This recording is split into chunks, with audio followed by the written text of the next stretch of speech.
नमस्कार दोस्तों, एग्जाम गुरु में आपका स्वागत है। दोस्तों इस क्लास में हम लोग देखने वाले हैं Uttar Pradesh power corporation limited UPPCL JE electronics के प्रीवियस ईयर के कुछ इंपॉर्टेंट क्वेश्चन। जी हाँ दोस्तों, इस क्लास में हम लोग देखने वाले हैं प्रीवियस ईयर के इंपॉर्टेंट क्वेश्चन और उसके साथ ही साथ जो दूसरे डिपार्टमेंट में जूनियर इंजीनियर के लेवल के जो क्वेश्चंस होते हैं वो भी इस क्लास में हम लोग देखने वाले हैं और उसके एक्सप्लेनेशन के साथ। और साथ ही साथ दोस्तों हम लोग ये भी देखेंगे कि उससे और क्या किस टाइप के क्वेश्चन पूछे जा सकते हैं, क्या क्या पॉसिबिलिटीज है। तो दोस्तों अगर आप मेरे चैनल पे नए हैं तो प्लीज़ मेरे चैनल को जरूर सब्सक्राइब कर लीजिएगा। अगर आप यूपीपीसीएल जेई इलेक्ट्रॉनिक्स के लिए प्रिपरेशन कर रहे हैं तो आपको सारे क्लासेस मेरे चैनल पे मिलने वाले हैं। तो चलिए दोस्तों आज के इस क्लास को स्टार्ट करते हैं।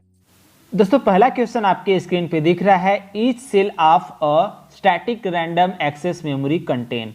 एस रैम जो होता है उसका हर एक सेल क्या कंटेन करता है। तो दोस्तों इसका आंसर हो जाएगा 6 मॉस ट्रांजिस्टर कंटेन करता है एस रैम। जी हाँ दोस्तों, 6 मॉस ट्रांजिस्टर कंटेन करता है एस रैम। और अगर बात करें डायनेमिक रैम की, डी रैम की बात करें दोस्तों, तो दोस्तों डी रैम एक मॉस ट्रांजिस्टर और एक कैपेसिटर कंटेन करता है। दोस्तों मैंने एस रैम और डी रैम के बीच में डिफरेंस बताया है और पूरा मेमोरी का क्लास मैंने अच्छे से लिया है।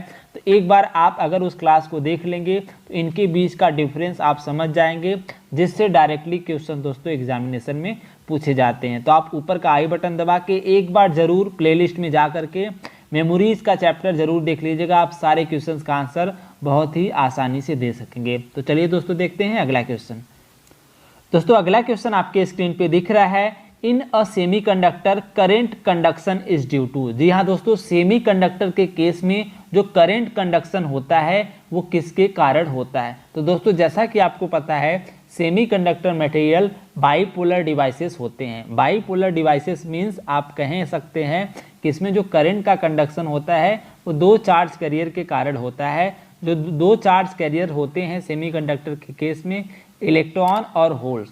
तो दोस्तों आप कह सकेंगे सेमीकंडक्टर के केस में जो करंट का कंडक्शन होता है वो due to holes and free electron के कारण करंट का कंडक्शन होता है। दोस्तों होल्स और फ्री इलेक्ट्रॉन के कारण ही करंट का कंडक्शन होता है, क्योंकि दोस्तों अगर होल्स नहीं रहेंगे तो इस वैकेंसी को फिल करने के लिए इलेक्ट्रॉन ही नहीं आएगा, और अगर इलेक्ट्रॉन एक प्लेस से दूसरी प्लेस पे नहीं जाएगा तो करंट उसके अपोजिट डायरेक्शन में फ्लो ही नहीं करेगा। तो दोस्तों करंट कंडक्शन के लिए होल्स और इलेक्ट्रॉन दोनों का होना जरूरी है, क्योंकि अगर दोनों होंगे तभी रिकम्बिनेशन का प्रोसेस होगा और करंट कंडक्ट करेगा। तो दोस्तों ये क्वेश्चन अगर जब भी पूछा जाए तो इसका सिंपल सा आंसर होगा कि जो करंट कंडक्शन होता है वो मेनली इलेक्ट्रॉन और होल्स के कारण होता है सेमीकंडक्टर मटेरियल के केस में।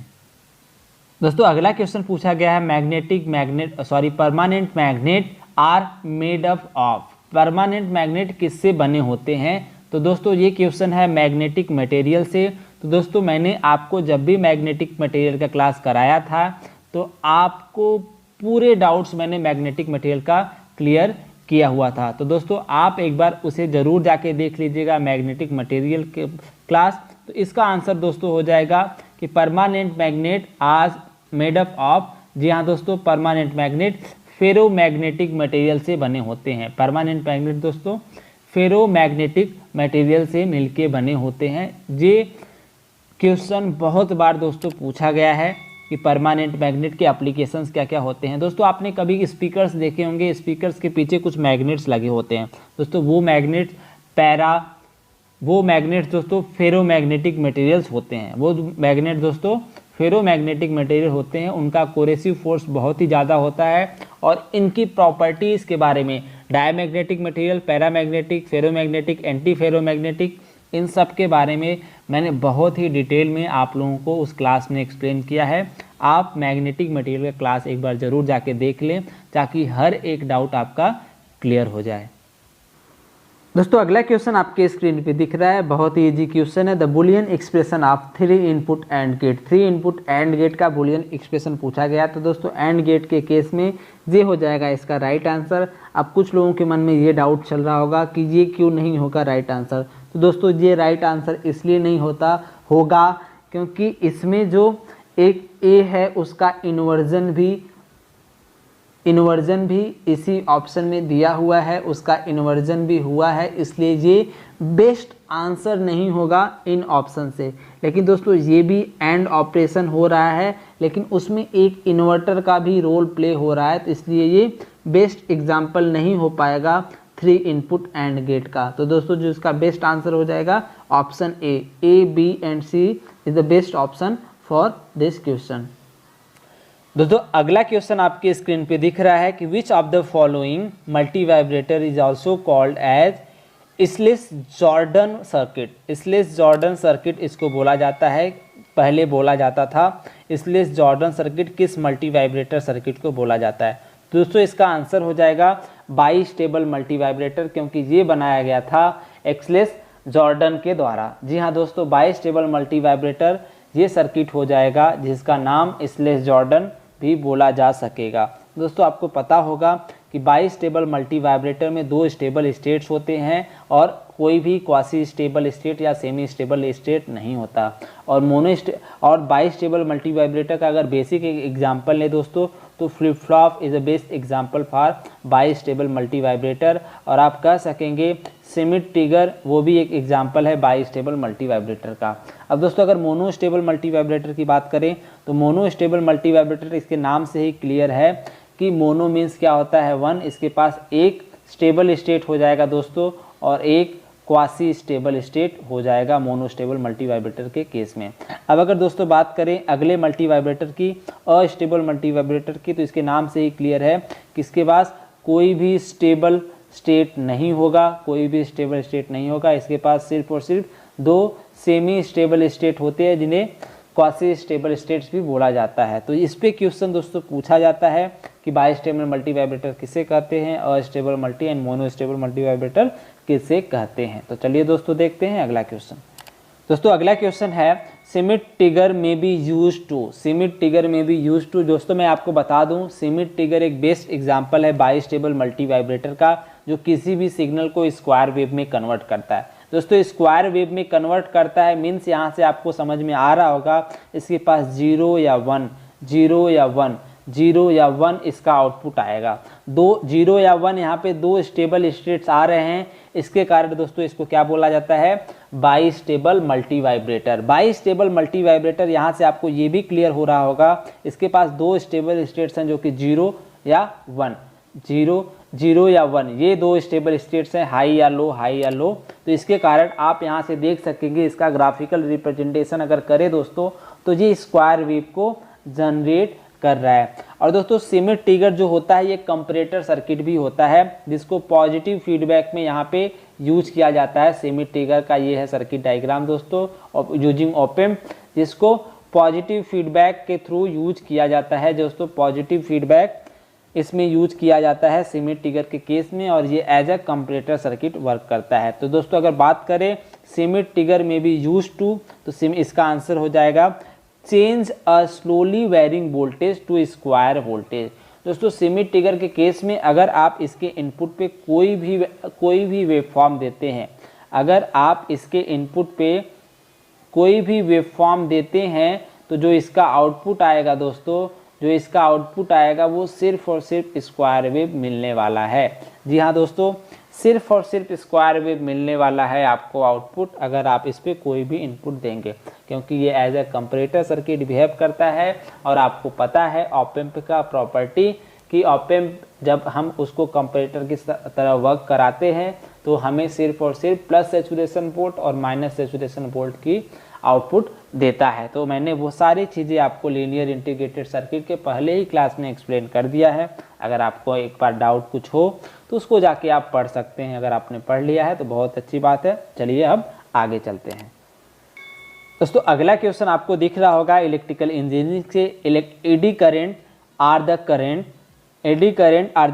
Generated in. जैसा कि आपको पता होगा एडी करेंट जो है ट्रांसफार्मर में जनरेट्स होते हैं, तो इसका दोस्तों आंसर हो जाएगा eddy current are the current generated in both moving conductor and stationary magnetic field and stationary conductor and changing magnetic field. जी हाँ दोस्तों, इसका आंसर हो जाएगा ऑप्शन सी कि एडी करेंट जो होता है वो जनरेट होता है moving conductor in stationary magnetic field के केस में, मीन्स इसका आंसर हो जाएगा मोटर हो जाएगा। और stationary conductor in a changing magnetic field, इसका आंसर अगर आपको पता है तो आप इसका आंसर दे सकेंगे। ये इसका answer stationary conductor in changing magnetic field, इसका एग्जांपल अगर आपको कोई पता है तो आप ज़रूर मुझे बताइएगा, मुझे भी थोड़ा सा नॉलेज एक्स्ट्रा बढ़ जाएगा। और लेकिन अगर हम बात करें eddy currents are current generated in, option C is the right answer for this question. दोस्तों अगला क्वेश्चन आपके स्क्रीन पे दिख रहा होगा। ये क्वेश्चन मैंने बहुत बार आप लोगों से कराया है और आपको बोला भी था कि इस क्वेश्चन को आप जरूर याद कर लीजिएगा, ये बहुत बार एग्जामिनेशन में पूछा जा चुका है और शायद आप लोगों को एग्जामिनेशन में मिल भी जाए। तो अगर बात करें इस क्वेश्चन की, the input and output voltage of common emitter amplifier are. तो दोस्तों कॉमन इमीटर एम्पलीफायर के केस में जो आउटपुट वोल्टेज होता है वो आउट ऑफ फेज होता है by 180 degree to the input voltage. जी हाँ दोस्तों, इनपुट वोल्टेज से 180 डिग्री आउट ऑफ फेज होता है output voltage common emitter amplifier के केस में। सेम मैनर में दोस्तों कॉमन सोर्स एम्पलीफायर के केस में भी यही प्रॉपर्टीज होती हैं। कॉमन इमीटर एम्पलीफायर की जो प्रॉपर्टी होती हैं सेम प्रॉपर्टी कॉमन सोर्स की होती हैं। तो अगर हम बात करें यहाँ पे तो दोस्तों इसका आंसर हो जाएगा the input and output voltage of common emitter amplifier are 180 degree out of phase, ये हो जाएगा इसका राइट आंसर। अब दोस्तों जैसा कि मैंने आपको बताया था common collector, common emitter and common source के बारे में, कॉमन बेस के बारे में बताया था। तो दोस्तों जो इसकी प्रॉपर्टी होती है, कॉमन बेस की प्रॉपर्टी दोस्तों कॉमन गेट से मैच करती है और कॉमन इमीटर की कॉमन सोर्स से मैच करती है और कॉमन कलेक्टर की दोस्तों कॉमन ड्रेन से मैच करती है। अगर आप सिर्फ इसमें से किसी एक की प्रॉपर्टी याद कर लेंगे, या तो मॉसफेट वाले का या तो बीजेटी वाले का, तो उससे इनपुट इम्पीडेंस, आउटपुट इम्पीडेंस, ये वाली प्रॉपर्टीज़ आपको याद हो जाएगी बहुत आसानी से। वोल्टेज गेन, करंट गेन, ये वाली भी प्रॉपर्टी आपको याद हो जाएगी। मीन्स इनमें से आपको सिर्फ और सिर्फ एक याद करना है और दूसरा वाला ऑटोमेटिक याद हो जाएगा। तो अगर आप एक याद कर लेंगे तो दूसरा वाले का भी आंसर उसी हिसाब से होगा। जैसे कॉमन बेस की जो प्रॉपर्टी होती है वो कॉमन गेट से मैच करती है, कॉमन इमीटर की जो प्रॉपर्टी होती है कॉमन सोर्स से, और कॉमन कलेक्टर की जो प्रॉपर्टी होती है कॉमन ड्रेन से। तो चलिए दोस्तों देखते हैं अगला क्वेश्चन। दोस्तों अगला क्वेश्चन पूछा गया, जैसा कि मैंने आप लोगों को ट्रांसमिशन लाइन कैरेक्टरिस्टिक्स पढ़ाते टाइम आप लोगों को क्लियरली बोला था कि इस पे ये क्वेश्चन पूछा जाता है। दोस्तों आप क्वेश्चन सीरीज देखने पे आपको ये ज़रूर महसूस हो रहा होगा कि ये क्वेश्चन वहीं से पूछे जा रहे हैं जो पॉइंट्स मैंने आप लोगों को अपनी क्लास में कवर कराए थे। जी हाँ दोस्तों, एक्चुअली वो पॉइंट्स ही मैंने इन क्वेश्चन से लिया हुआ है, इन सारे क्वेश्चन से लिया हुआ है, इसलिए आपको ये लग रहा है कि ये क्वेश्चंस वहीं से लिया गया है। तो दोस्तों मैंने बहुत सारे पेपर देखे हैं, मैंने खुद बहुत सारे पेपर्स दिए हैं, उसके आंसर्स, उसका जो क्वेश्चंस है उनको देखने के बाद ये रियलाइज़ हो ही जाता है कि क्वेश्चन कहाँ से पूछे जाते हैं, किस टॉपिक से क्वेश्चन आते हैं। तो उनको कंक्लूड करके मेरा वीडियो आप देखते होंगे, अगर क्लासेस मेरे देखते होंगे तो उन सारे पॉइंट्स को मैं कंक्लूड करके अपने वीडियोस में लाता हूं, जो शायद आप लोगों के लिए ज़रूर हेल्पफुल होता होगा। तो दोस्तों अगर इस क्वेश्चन की बात करें, ideal value of voltage standing wave ratio, तो दोस्तों मैंने वहाँ पे आपको बताया था कि जो हमारा रिफ्लेक्शन कोफिशिएंट होता है इसकी आइडियल वैल्यू क्या होती है, 0 होनी चाहिए रिफ्लेक्शन कोफिशिएंट का for perfect transmission of power. और फॉर मैच लोड के केस में जो इसकी वैल्यू होती है नॉर्मली रिफ्लेक्शन कोफिशिएंट की, वो 0 होती है, क्योंकि कोई भी वेव रिफ्लेक्ट नहीं होता। जब अगर लोड मैच कर जाता है तो सभी पावर क्या होता है, ट्रांसमिट हो जाता है। तो इस केस में दोस्तों अपना रिफ्लेक्शन कोफिशिएंट की वैल्यू 0 हो जाता है। तो दोस्तों जब रिफ्लेक्शन कोफिशिएंट की वैल्यू 0 हो जाता है मैच लोड के लिए, आइडियल केस के लिए, तो वोल्टेज स्टैंडिंग वेव रेशियो का फॉर्मूला क्या हो जाता है, 1 plus mod of eta upon 1 minus mod of eta. अगर आप इसमें पुट करेंगे तो इसकी वैल्यू क्या हो जाएगी, 1। तो दोस्तों वोल्टेज स्टैंडिंग वेव रेशियो की जो वैल्यू होती है आइडियल केस में वो 1 होती है। इस पॉइंट को याद रखिएगा, इसकी वैल्यू 1 से लेके इनफाइनाइट तक वेरी करती है वोल्टेज स्टैंडिंग वेव रेशियो का। और अगर बात करें रिफ्लेक्शन कोफिशिएंट की, तो रिफ्लेक्शन कोफिशिएंट की जो वैल्यू होती है दोस्तों वो 0 से लेके 1 तक वेरी करती है। तो यहाँ पे अगर इसको भी देखा जाए, स्टैंडिंग वेव रेशियो की वैल्यू 1 से लेके इनफाइनाइट तक वेरी करती है। इसको आप याद रख लीजिएगा, ये एग्जामिनेशन में पूछा जाता है। तो चलिए दोस्तों देखते हैं अगला क्वेश्चन। दोस्तों अगला क्वेश्चन आपके स्क्रीन पे दिख रहा होगा, an SR flip flop does not accept the input entry when. SR flip flop entry को एक्सेप्ट नहीं करता, कब नहीं करता? जैसा कि दोस्तों आपको पता होगा, एसआर फ्लिप फ्लॉप का अगर ट्रुथ टेबल आपको पता होगा, एस और आर के केस में अगर एस और आर दोनों की वैल्यू 0 0 है तो इस केस में जो आउटपुट आता है वो प्रीवियस स्टेट आता है। और अगर ये 0 1 है तो इस समय ये रीसेट आता है। और अगर 1 0 है तो इसकी वैल्यू सेट आती है। और अगर 1 1 आता है तो इनवैलिड स्टेट आता है, ये आपको पता होगा। तो दोस्तों आप यहाँ पे देख रहे होंगे SR flip flop input accept नहीं कर रहा है, क्योंकि आउटपुट उस केस में हमें इनवैलिड दे रहा है। कब? जब एस और आर की वैल्यू 1 है तब। तो यहाँ से इसका आंसर हो जाएगा SR flip flop does not accept the input entry when 0 at S and 1 at R. ये गलत आंसर हो जाएगा, ये भी गलत हो जाएगा, ये भी गलत हो जाएगा। सही आंसर क्या हो जाएगा? Both inputs eight 1। जी हाँ दोस्तों, अगर दोनों इनपुट जब 1 होते हैं तो ये इनपुट को एक्सेप्ट करता है, एक्सेप्ट नहीं करता। तो इसी ड्रॉबैक को रिमूव करने के लिए जेके फ्लिप फ्लॉप का यूज होता है। इसी ड्रॉबैक को रिमूव करने के लिए जेके फ्लिप फ्लॉप का यूज होता है, जिसमें जब जे और के की वैल्यू 1 1 होती है तो एक हमें एक्स्ट्रा स्टेट मिलता है जिसे टॉगल स्टेट बोला जाता है, जिसे टॉगलिंग मोड भी बोला जाता है। तो चलिए दोस्तों देखते हैं अगला क्वेश्चन। दोस्तों ये क्वेश्चन काफ़ी इंपॉर्टेंट है, इससे बहुत बार एग्जामिनेशन में पूछा गया है। दोस्तों मैंने आपको पहले ही बताया, common emitter, common base and common collector, इन सब से क्वेश्चन पूछे ही जाते हैं किसी न किसी फॉर्म में। अब दोस्तों अगर इस क्वेश्चन की बात करें तो emitter follower is characterize by, emitter follower को आप कैसे कैरेक्टराइज करेंगे? तो दोस्तों मैं इसके कुछ जो इंपॉर्टेंट पॉइंट्स है पहले मैं आपको बताना चाहूँगा। दोस्तों इमीटर फॉलोअर जो होता है वो करंट कॉमन कलेक्टर सर्किट को इमीटर फॉलोअर बोलते हैं। कॉमन कलेक्टर को इमीटर फॉलोअर सर्किट बोलते हैं, इसलिए बोलते हैं क्योंकि इसका वोल्टेज गेन 1 होता है। इसका वोल्टेज गेन 1 होता है। इसको दोस्तों यूनिटी वोल्टेज गेन एम्पलीफायर भी बोला जाता है। कॉमन कलेक्टर सर्किट को याद रखिएगा, कॉमन कलेक्टर सर्किट को इमीटर फॉलोअर बोला जाता है, क्योंकि इसका जो वोल्टेज गेन होता है वो 1 होता है। आउटपुट वोल्टेज जो होता है वो फॉलो करता है इनपुट वोल्टेज को, मीन्स जो कलेक्टर वोल्टेज होता है वो फॉलो करता है इमीटर वोल्टेज को, इसलिए इसको बोला जाता है इमीटर फॉलोअर। तो ये कुछ पॉइंट्स थे इमीटर फॉलोअर से। और दोस्तों मैंने आपको बताया था कॉमन कलेक्टर एम्पलीफायर के केस में जो इसका इनपुट इम्पीडेंस होता है दोस्तों वो बहुत ही हाई होता है। इनपुट इम्पीडेंस बहुत ही हाई होता है और आउटपुट इम्पीडेंस बहुत ही लो होता है कॉमन कलेक्टर एम्पलीफायर के केस में। तो इन पॉइंट्स को आप याद रख लीजिए।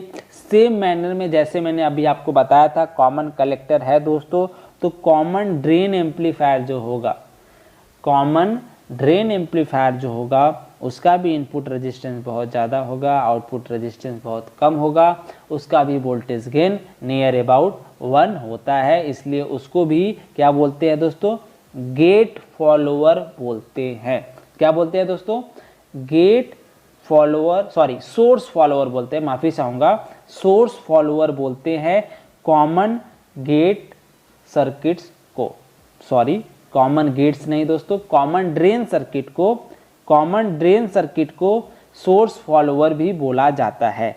इससे आप रिलेट करके मॉसफेट और ट्रांजिस्टर बीजेटी की जो प्रॉपर्टीज़ है आप उन्हें मैच करके आप समझ सकते हैं, उनके कुछ प्रॉपर्टीज़ को इजीली याद कर सकते हैं। तो अगर आप बात करें इस क्वेश्चन की, emitter follower is characterize by, जिसका क्या होता है? इनपुट रेजिस्टेंस बहुत ही ज़्यादा होता है और आउटपुट रेजिस्टेंस बहुत ही कम होता है। तो इसमें कौन सा ऑप्शन दिख रहा है? Significant output impedance and significant distortion, ये गलत है, सी वाला तो गलत है। Low output impedance and significant distortion, low output impedance and little distortion. तो दोस्तों इसका आंसर हो जाएगा low output impedance and significant distortion, थोड़ा सा डिस्टॉर्शन होता है कॉमन कलेक्टर एम्पलीफायर के केस में। तो दोस्तों ये हो जाएगा इसका आंसर ऑप्शन बी। दोस्तों अगला क्वेश्चन आपके स्क्रीन पे दिख रहा है, एन आइडियल डायोड, डायोड के बारे में पूछा गया है। तो सबसे पहले मैं आपको बता दूं, ये है पीएन जंक्शन डायोड का सिंबल, जिसमें ये वर्क करता है सिर्फ और सिर्फ ये वर्क करता है दोस्तों फॉरवर्ड बायस में, फॉरवर्ड बायस में ये वर्क करता है, रिवर्स बायस में ये वर्क नहीं करता। रिवर्स बायस में ये वर्क इसलिए नहीं करता क्योंकि ये कंडक्ट ही नहीं कर पाता और रेजिस्टेंस की वैल्यू बहुत ही ज़्यादा हो जाती है। रिवर्स बायस में रेजिस्टेंस की वैल्यू ज़्यादा हो जाती है, मतलब करंट इसके थ्रू पास ही नहीं कर पाता, इसलिए हम कह सकते हैं कि ये वर्क ही नहीं करता, क्योंकि करंट का कंडक्शन एक एंड से दूसरे एंड पे होता ही नहीं। जब करंट एक एंड से दूसरे एंड पे होता ही नहीं उसका कंडक्शन, तो हम कह देते हैं भाई साहब करंट तो आ ही नहीं रहा है, मतलब डायोड हमारा वर्क ही नहीं कर रहा है। तो ये रीज़न है कि डायोड, ये पीएन जंक्शन डायोड सिर्फ और सिर्फ फॉरवर्ड बायस में वर्क करता है। एक्चुअली होता क्या है दोस्तों, जब हमारा डायोड फॉरवर्ड बायस में होता है, means P type of terminal को हम पॉजिटिव सप्लाई से कनेक्ट करते हैं और एन टाइप ऑफ टर्मिनल को हम नेगेटिव सप्लाई से कनेक्ट करते हैं बैटरी के। तो डायोड हमारा फॉरवर्ड बायस में होता है और ये इस टाइम पे एज अ क्लोज स्विच की तरह बिहेव करती है, मीन्स शॉर्ट सर्किट की तरह बिहेव करती है, शॉर्ट सर्किट की तरह बिहेव करती है। दोस्तों आपको पता है आइडल केस अगर देखा जाए तो शॉर्ट सर्किट का जो रेजिस्टेंस होता है वो 0 होता है, लेकिन अगर प्रैक्टिकल केस माना जाए तो इसकी वैल्यू बहुत ही कम होती है। मीन्स आप कह सकेंगे कि फॉरवर्ड बायस में पीएन जंक्शन डायोड की जो रेजिस्टेंस की वैल्यू होती है वो बहुत ही कम होती है। अब अगर बात करें दोस्तों रिवर्स बायस की, अब अगर बात करें दोस्तों रिवर्स बायस की, तो रिवर्स बायस के केस में होता क्या है, रिवर्स बायस के केस में दोस्तों पी टाइप को हम पी टाइप को नेगेटिव से कनेक्ट कर देते हैं और एन टाइप को पॉजिटिव से कनेक्ट कर देते हैं, तो ये रिवर्स बायस में हो जाता है। डायोड हमारा रिवर्स बायस में हो जाता है और रिवर्स बायस में करंट का कंडक्शन एक एंड से दूसरे एंड पे नहीं हो पाता, क्योंकि ये एज अ ऑफ स्विच या ओपन स्विच की तरह बिहेव करती है। और आपको पता है ओपन स्विच अगर कहीं है, ओपन सर्किट है, तो उसका जो रेजिस्टेंस की वैल्यू आइडली इनफाइनाइट होता है, या फिर अगर प्रैक्टिकली हम कहें तो बहुत ही लार्ज होता है। तो यहाँ से आपको ये पॉइंट क्लियर हो गया होगा कि फॉरवर्ड बायस में डायोड का जो रेजिस्टेंस हो जाता है वो बहुत ही कम हो जाता है और रिवर्स बायस में उसकी रेजिस्टेंस की वैल्यू बहुत ही ज़्यादा या इनफाइनाइट हो जाती है। अब इसके ऑप्शंस को देखें। Forward an ideal diode should have 0 resistance in forward bias and well as in reverse bias. नहीं, रिवर्स बायस में नहीं होनी चाहिए 0 resistance. Should have 0 resistance in forward bias and infinity large resistance in reverse bias. जी हाँ दोस्तों, ये option सही हो जाएगा आइडियल डायोड के केस में। Option B is the right answer for this question कि फॉरवर्ड बायस में इसकी रेजिस्टेंस की वैल्यू 0 हो जाएगी और रिवर्स बायस में इसकी रेजिस्टेंस की वैल्यू इनफाइनाइट हो जाएगी। तो दोस्तों ये कुछ क्वेश्चन था आज की क्वेश्चन सीरीज से। मैं आशा करता हूँ कि आप लोगों को वीडियो पसंद आया होगा, कुछ नए कॉन्सेप्ट समझ में आए होंगे और उससे कुछ क्वेश्चंस भी रिवाइज हुए होंगे, जिससे अगर क्वेश्चन पूछे जाएंगे तो आप उसका आंसर ज़रूर देंगे, ये मुझे विश्वास है, और सही भी देंगे, ये मुझे विश्वास है। तो अगर ये क्लास आप लोगों को पसंद आ रहा हो तो प्लीज़ इस क्लास को ज़रूर लाइक करिएगा, और अगर आप मेरे चैनल पर नए हैं तो इस चैनल को भी सब्सक्राइब ज़रूर कर लीजिएगा। और दोस्तों अगर आपका कोई सजेशन हो, कोई फीडबैक हो, तो आप उसे कमेंट सेक्शन में ज़रूर बता सकते हैं। मुझे खुशी होगी आप लोगों का फीडबैक और सजेशन जान करके।